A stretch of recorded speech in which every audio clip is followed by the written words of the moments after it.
What's up, NASCAR racing fans? This is Brian with NASCAR Authentic Views, and I'm back with another video. So today, we will be going over another 124 scale diecast car.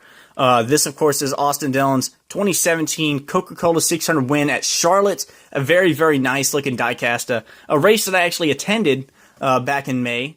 And I do have some pictures and such to put at the end of the video as well to kind of look at, along with some reference photos and stuff like that. So make sure to stick around to the end of the video for that.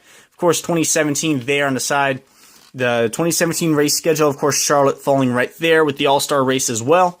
Take a look at the tag real quick if I can get it to focus in. Potentially. Maybe. I think that's it. Yep, Austin Dillon. Number 3, Dow salutes veteran Charlotte win. 2017 SS, one of 1,403. So yeah, we'll look at some of the things you get along with the diecast. Of course, you get the winter sticker, green for Monster Energy, and that series, which is very nice that they have that. And a couple other things, of course, you do get the bag of confetti. One thing I will add is you do see as red and silver. On the diecast, it comes up as red and gold. That was an error that Lionel Racing put out. Not too big of an error. You can kind of tell with the reference photos that it does look a little bit more goldish. But yeah, either way, it is red and silver that it's supposed to be. And that is the color of the confetti that you get there. So, going on to the car, you do see Austin Dillon Coca-Cola 600 winner. Concord, North Carolina, May 28th, 2017. Time of race, 4 hours, 19 minutes, 22 seconds. And that did include a rain-delayed red flag. So that took a little bit of while. I believe that was at the end of Stage 1 or at the beginning of Stage 2. I can't quite remember. But yeah, I brought it into the night just a little bit, which made it just a little bit more interesting. Starting position, 22nd. Total laps, 400 for 600 miles. Number of cautions, 9 for 53 laps. Number of leaders, 10. Laps led by leader 2, margin of victory 0.835 seconds. Driver crew wins first Monster Energy NASCAR Cup Series win. So very, very nice to have that. And of course, I did also pre-order Austin Dillon's second career win, which came at Daytona for the Daytona 500. A bit more controversial of a win. Of course, like I said before, this was a fuel mileage win. The other one, I think y'all know. But I actually wasn't too opposed to the Daytona 500 win. I thought it was pretty good. But we'll not get into that on opinions. I'll probably get into that a little bit more when I get that diecast in. Hopefully it doesn't take too long to get produced. Of course, this diecast also was produced in the 1/64 scale in both the Gold Series and the NASCAR Authentics line in Wave 1 of 2018. So we'll go ahead and take a look at the diecast here. Once again, just a very, very nice looking diecast. One that I would recommend for several reasons, and for several reasons that I picked this up. For one, just the fact that it was a race that I attended. That would be a definitely big thing. 2, driver crew first win for a driver. Also, it was a 3-car, and then just the fact that it's a phenomenal looking paint scheme, and among many or other reasons to pick this up. But yeah, so we'll go ahead and take a look at it just a little bit here. See Dow here on the front. Of course, like I said before, with the gold Coke bottles there across the hood, and you do see this nice wood grain, kind of like plank floors, which are really, really nice. I really like that. I mean, I just like the rugged kind of look and the way Lionel Racing was actually able to get this nice matte finish, which was a concern for many people because for a while there, Lionel Racing was saying that they were not going to be able to make that make this diecast into a matte finish. If you remember Lionel Racing's episode on YouTube, The Fix, they actually did do a series where it's like first look, and you have a look at sample diecast and stuff like that, and they actually did have this diecast as a sample diecast months before that was actually released, and you actually got to see a preview of the diecast, which is pretty cool. I would check out that channel that Lionel Racing has. But yeah, in that video, it was actually a kind of gloss finish in that for the prototype. So fortunately, they were able to correct that and made it into more of a matte finish instead of the gloss finish. So a lot of people were kind of concerned about that for a little while, as well as I was. But yeah, I think Lionel Racing did a pretty good job with this diecast.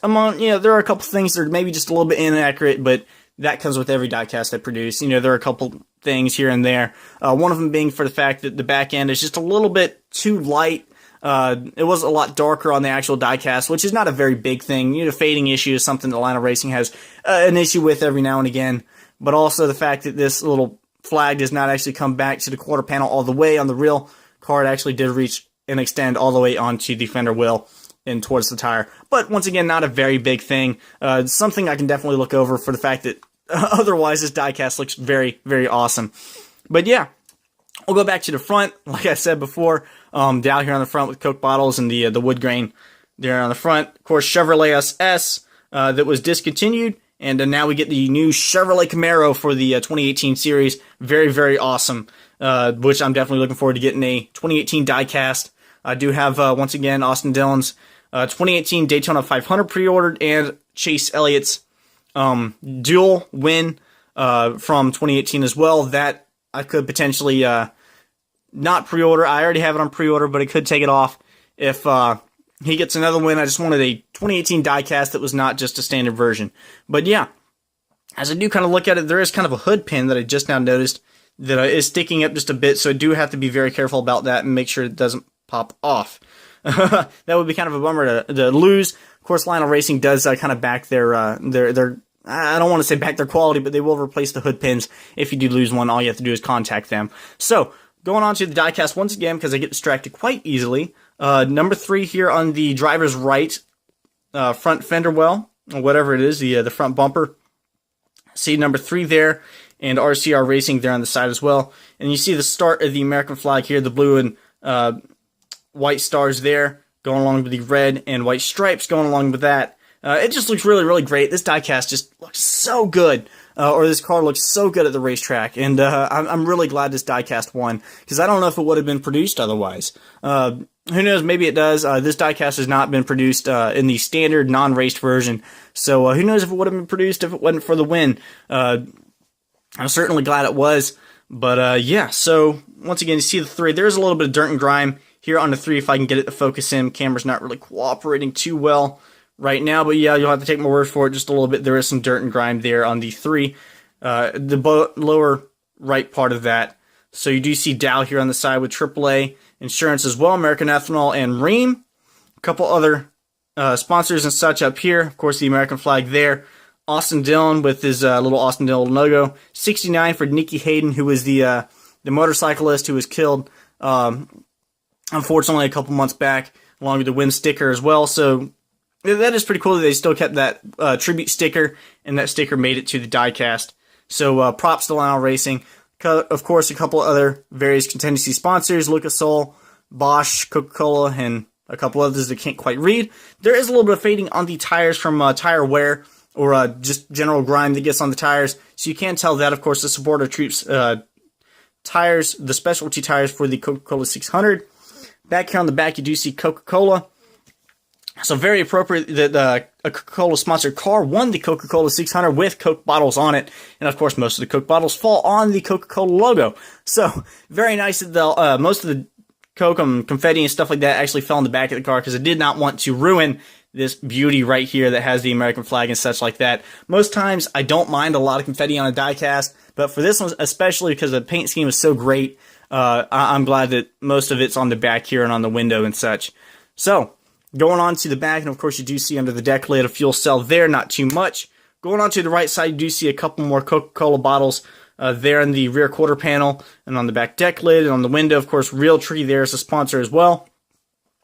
And driver's side window, Monster Energy sponsorship there. See if I can get the hood open. Of course, you do have to be a little bit more careful with this diecast, because it is a matte finish that you don't really want to stick your thumb in there too much because of the potential hazard that it might peel. So it might take a little bit of time here to try to get this thing open. There we go. Once again, there is just a little bit of concern about peeling it back, because if you've never had a diecast that is a matte finish, it is really easy to peel. You have to be careful with it. So, yeah, there you see under the hood. Unfortunately, the hood doesn't open too terribly much, but yeah, we'll see under here, Chevrolet, Lucas Oil, Wix filters, and that's pretty much it for the sponsorship. Of course, the engine detail there. And yeah, so you do see the soldier's name up there, of course, the commemorative soldier who unfortunately was killed in action, or an honorary soldier or what all. So very awesome for NASCAR and Austin Dillon to have that on the driver's name rail, or the I guess what would be now the Monster Energy name rail. I guess you could say, of course, Monster Energy still made their way onto it. But yeah, overall, a very, very nice looking diecast. Don't really know anything really too much more to say, other than the fact that I'm glad that Lionel Racing did actually manage to put the correct spoiler and window net. A couple things that I was worried would not make it to the diecast, because they were slowly transitioning into putting those things on here. We still don't have the tachometer or the digital dash, which I know the elites have them. But as far as I know, no 2018 ARC or 2017 ARCs have the digital dash, which I'm kind of curious about with the Dale Earnhardt Jr. race version, which I also have pre-ordered from Homestead, if that will have the digital dash still, if they will actually be able to put the tachometer still, or the digital dash still in the diecast, or the tachometer. So, once again, of course, the American Ethanol logo there on the back, and that's pretty much it as far as I know. Otherwise, pretty good race. I'm going to the Charlotte Roval this year. Of course, I can't remember when that is. I can't remember if it's like September or something like that. It's pretty far back. It's into the chase. But yeah, I'm going to the Charlotte Roval. Thought I'd make it back to Charlotte. As somewhat of a different track. I guess you could say it's a different track, but it's a different layout. But yeah, I'm pretty excited about that. Curious who will win that race, and I'll probably pre-order that diecast as well, whoever it is. Hopefully somebody good, somebody who I like. But yeah, so that ends the review. Of course, make sure to stick around once again to the end of the video, where I do have some race reference photos and some race pictures that I took at the race and some videos maybe. So yeah, thank you guys for watching. This is NASCAR Authentic Views, and I am signing out. Take care, guys.